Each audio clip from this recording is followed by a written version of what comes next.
ગુજરાત કોંગ્રેસમાં નવા પ્રાણ ફૂંકવા રાહુલ ગાંધી 7 અને 8 માર્ચના ગુજરાત પ્રવાસે ધારાસભ્યથી લઈ કાર્યકર્તાઓ સાથે કરશે મુલાકાત। રાહુલ ગાંધીના પ્રવાસને લઈ કાર્યકર્તાઓ ઉત્સાહમાં।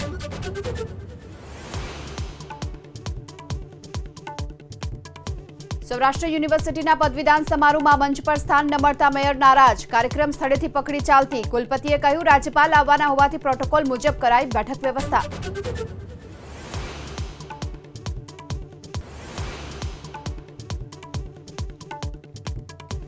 જલારામ બાપા અંગે વાણી વિલાસ કરનાર જ્ઞાન પ્રકાશ સ્વામી ઉતર્યો ભૂગર્ભમાં। સુરતમાં મીડિયા સમક્ષ જ્ઞાન પ્રકાશના સાધકોની દાદાગીરી। એક સાધકના હાથમાં જોવા મળી હથોડી।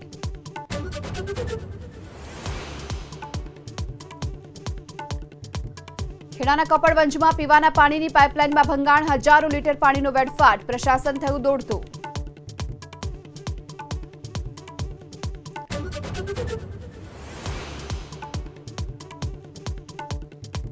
સેમીફાઇનલમાં શમી જાડેજા અને વરુણ ચક્રવાતીએ કાંગારુઓ પર કસ્યો સકંજો। ફાઇનલમાં એન્ટ્રી કરવા માટે ટીમ ઇન્ડિયાને મળ્યો 265 રનનો ટાર્ગેટ।